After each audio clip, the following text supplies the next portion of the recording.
Morning student, आज हम बात करते हैं धर्म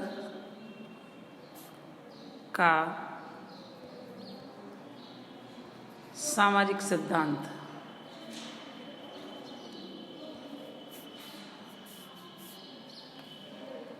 इंग्लिश में हम इसको बोलते हैं सोशल थ्योरी ऑफ रिलीजन।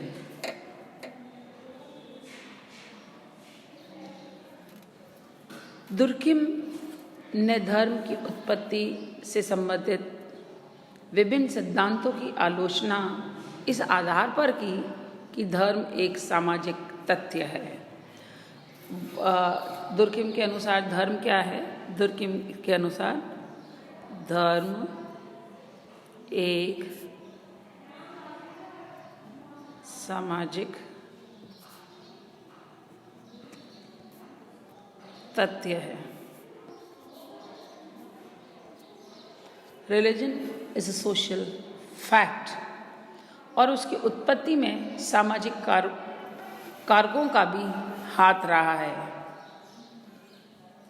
अभी तक जितने भी सिद्धांत जो थे उसमें सामाजिक कारकों की जो है अवहेलना की गई थी। और दुर्किम की एक पुस्तक जिसका नाम है एलिमेंट्री फॉर्म्स ऑफ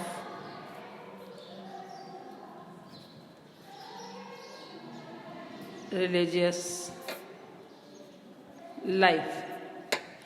देखिए प्लीज़, इसको हम हिंदी में नहीं कर सकते हैं क्योंकि इस पुस्तक का नाम होता है Elementary Forms of Religious Life. उसमें उन्होंने लिखा कि धर्म की प्रकृति, उत्पत्ति, प्रभाव आदि की जो है उन्होंने विवेचना की और उन्होंने समाज को ही देवता माना और कहा कि धर्म सामूहिक चेतना है। पहले उन्होंने क्या कहा था? धर्म एक सामाजिक तथ्य है। इस तथ्य के साथ साथ क्या है, क्योंकि तथ्य क्या होता है, इसमें एक फैक्ट या तथ्य वो मनुष्य के एक्सटीरियर होता है, एक्सटीरियर में मनुष्य से परे होता है, और कॉन्स्ट्रेंट मतलब उस पर मनुष्य पर उसका दबाव रहता है। Suppose this is a man and this is social fact, तो ये मनुष्य से बाहर है, मनुष्य से परे है, बट इसका जो है मनुष्य पर प्रभाव, दबाव जो है बराबर, तो एक्सटीरियर है मनुष्य के, बाह्य है, और कॉन्स्ट्रेंट बाध्य है, ये बाध्य करता है। तो इसलिए धर्म क्या है इनके अनुसार? धर्म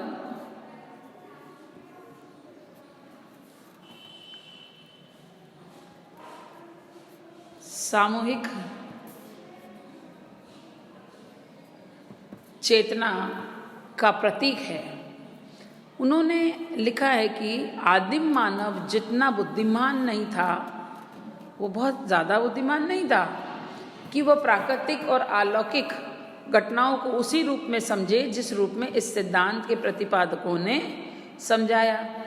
धर्म कोई इतनी सरल वस्तु नहीं है कि उसे प्रतिध्वनि, परछाई, स्वप्न, मृत्यु आदि के अनुभवों के आधार पर समझा जा सकता है। धर्म का वास्तविक आधार तो स्वयं समाज है। इसलिए वो लिखते हैं कि स्वर्ग का साम्राज्य एक महिमा मंडित समाज है। The kingdom of heaven is glorified society.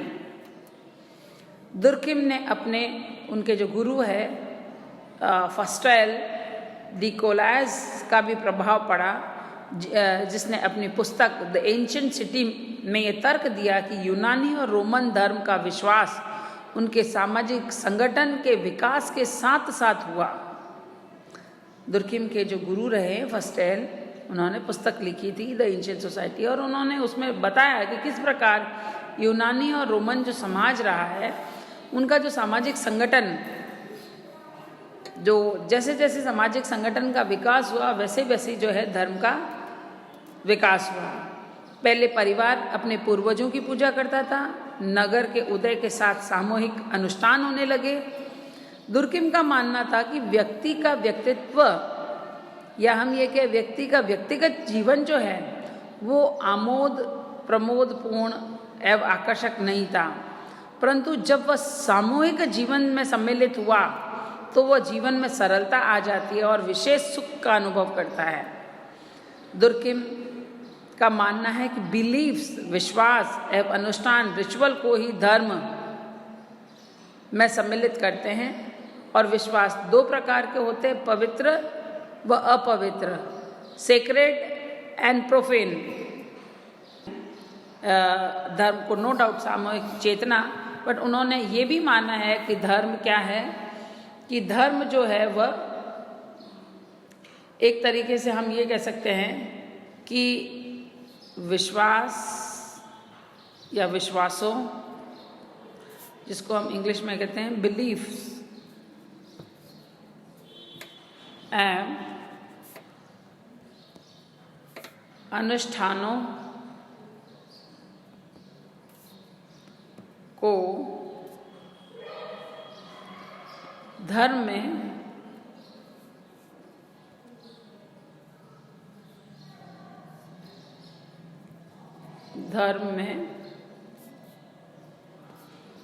सम्मिलित किया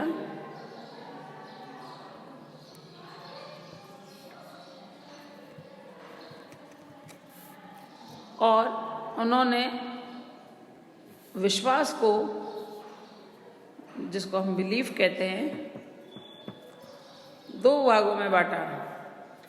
पहला पवित्र, जिसको इंग्लिश में कहते हैं सेक्रेड,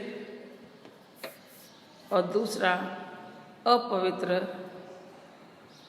जिसको प्रोफेन कहते हैं। पवित्र का संबंध धर्म से है, जबकि अपवित्र का संबंध जादू से है। Sacred is associated with religion, धर्म, और ये जो है वह जादू, या जिसको हम कहते हैं मैजिक। पवित्र वस्तुएं समाज और सामूहिक चेतना का प्रतिनिधि हैं। पवित्र को अपवित्र से दूर रखने के विभिन्न संस्कार, उत्सव और आचरणों को जन्म दिया। उनके पीछे जो है संपूर्ण समूह या समाज की स्वीकृति या एवं शक्ति होती है। या हम ये कह सकते हैं कि ये विधि विधानों और विश्वास समाज की सामूहिक सत्ता व चेतना के प्रतिनिधि है। इसलिए व्यक्ति उनके सामने झुकता है, उनसे डरता है, उनके अनुरूप आचरण करने का प्रयास करता है। और यही कारण है कि व्यक्तिगत शक्ति की तुलना में सामूहिक शक्ति, पूरे समाज की शक्ति जो है मान होती है, और यहीं से धर्म की नींव पड़ी है। दुर्किम के अनुसार ऑस्ट्रेलिया की अरुंटा जनजाति का उन्होंने, अच्छा ये जो इन्होंने दुर्किम ने जो भी दिया है, वह दुर्किम ने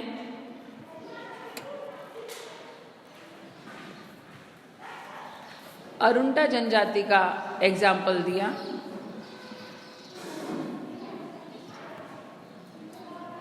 ये और अरुंटा जनजाति जो है वो ऑस्ट्रेलिया की थी।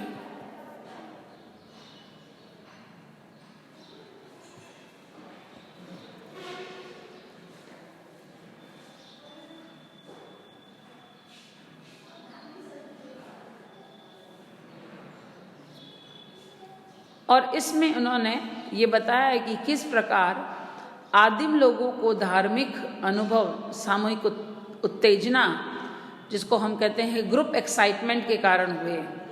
एक गोत्र के सदस्य त्यौहार और उत्सव मनाने के लिए एकत्रित होते हैं या इकट्ठे होते हैं। सभी सदस्यों के एक स्थान पर इकट्ठे होने से सामूहिक चेतना का निर्माण होता है, और जब व्यक्तिगत चेतना भिन्न होती है तो सामूहिक चेतना, सामूहिक शक्ति और प्रतीक जो है व्यक्तिगत शक्ति से श्रेष्ठ होते हैं। और यहीं से व्यक्ति समूह की शक्ति को स्वीकार करता है और उसके मन में ऐसी शक्ति के प्रति भय, श्रद्धा, आदर की भावना पनपती है। उसके लिए यह समूह या समाज ही धार्मिक पूजा का प्रतीक बन जाता है।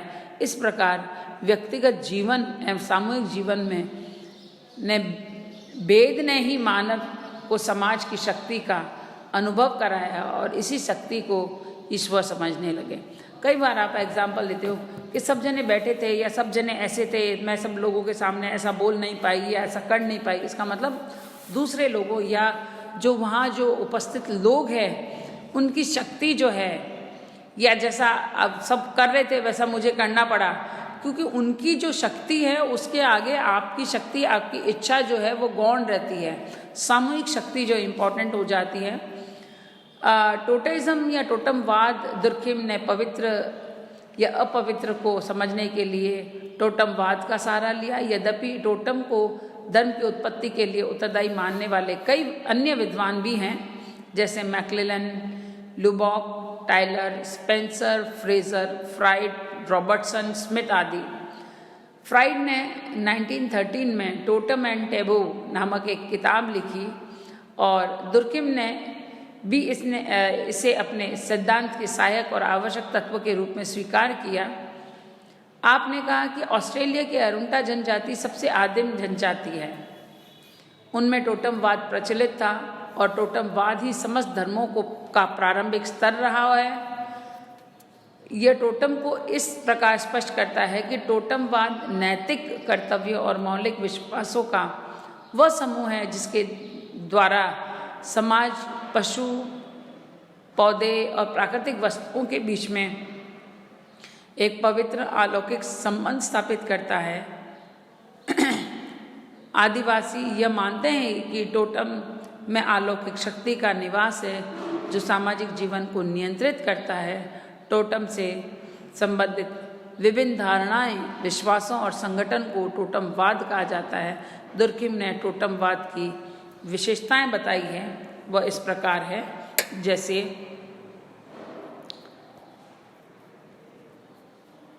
टोटमवाद, पहला, एक गोत्र का एक टोटम होता है जिसके साथ गोत्र के सभी सदस्य अपना पवित्र संबंध मानते हैं।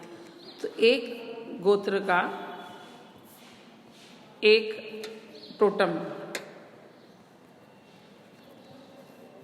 ठीक है। जैसा कि मैंने बताया, मैं वापस बता दूं कि टोटम क्या है, कि टोटम एक तरीके से अलौकिक शक्ति में विश्वास जो उनके सामाजिक जीवन को नियंत्रित करती है, ठीक है ना। दूसरा ये था कि गोत्र के सदस्य का यह विश्वास करते थे कि उनका टोटम संकट में उनकी रक्षा करता है, भविष्यवाणी करता है, चेतावनियां देता है। ऐसा करने के लिए वह स्वप्न में आकर कोई बात कहता है। यदि वह पशु है तो उसकी विशिष्ट बोली किसी पूर्व घटना का संकेत करती है। तो गोत्र का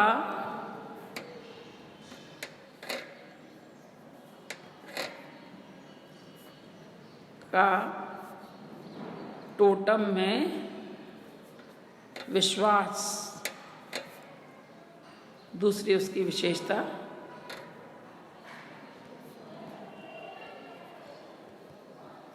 तीसरा है कि टोटम पवित्र है। तीसरा क्या है? टोटम पवित्र है। उसने बताया ना, बिलीफ दो प्रकार की होती है, सेक्रेड एंड प्रोफेन, पवित्र और अपवित्र। उसे चूंकि टोटम पवित्र है, उसे मारना या हानि पहुंचाना साधारणतया पाप माना जाता है। फिर उन्होंने बताया कि टोटम जो है के प्रति आदर की भावना होने के कारण उसकी मृत्यु पर शोक प्रकट किया जाता है। यदि कोई पशु है तो त्यौहार और विशेष अवसरों पर उसकी खाल पहनी जाती है, उसके चित्र घर में लगाए जाते हैं और शरीर पर गुदवाए भी जाते हैं। तो टोटम के प्रति आदर।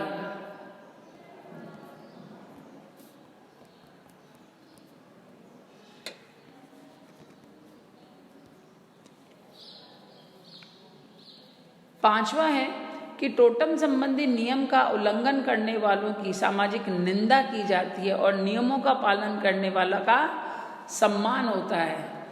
तो टोटम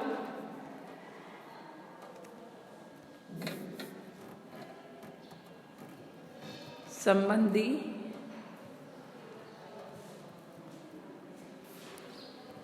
नियमों का पालन। छठी जो है इस टोटम की विशेषता ये है कि टोटम एक सामूहिक प्रतिनिधित्व का प्रतीक है। It is symbol of collective representation. इसलिए दुर्खिम ने कलेक्टिव रिप्रेजेंटेशन, आप जब थिंकर पढ़ेंगे तो थिंकर में दुर्खिम ने कलेक्टिव रिप्रेजेंटेशन की बात करी, सामूहिक प्रतिनिधित्व की बात करी।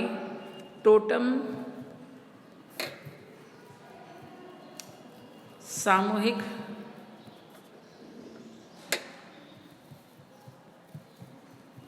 प्रतिनिधित्व का प्रतीक है।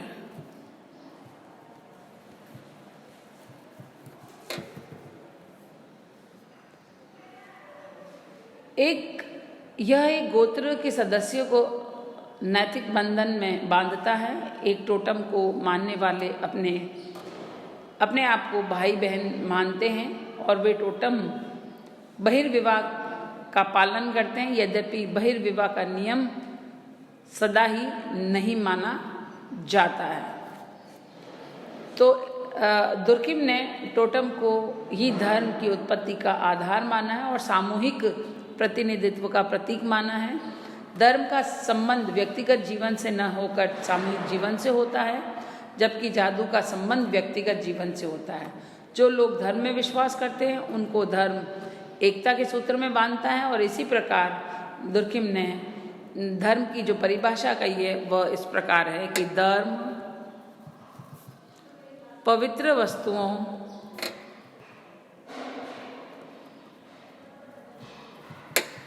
से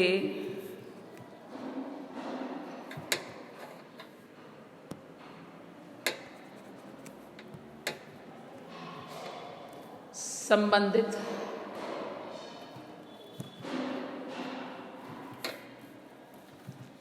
विश्वासों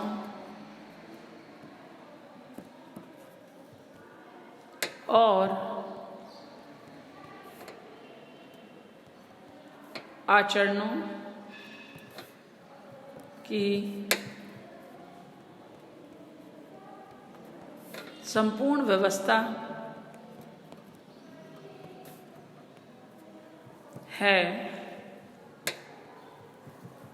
जो इन पर विश्वास करने वालों को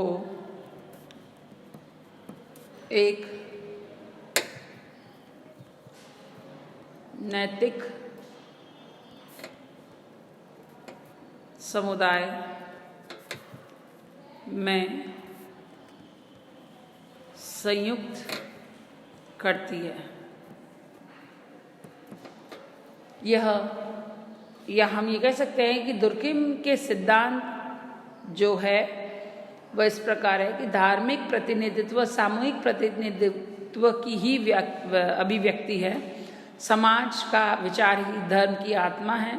धार्मिक शक्तियाँ कोई पृथक शक्तियाँ नहीं है, वरन मानवीय व नैतिक शक्तियाँ ही हैं। धर्म समाज की अवहेलना नहीं कर सकता। वह तो समाज का प्रतीक है और वास्तविक देवता को स्वयं जो समाज ही वास्तविक देवता है। इसकी आलोचना हम कल हमारे लेक्चर में करेंगे। Thank you.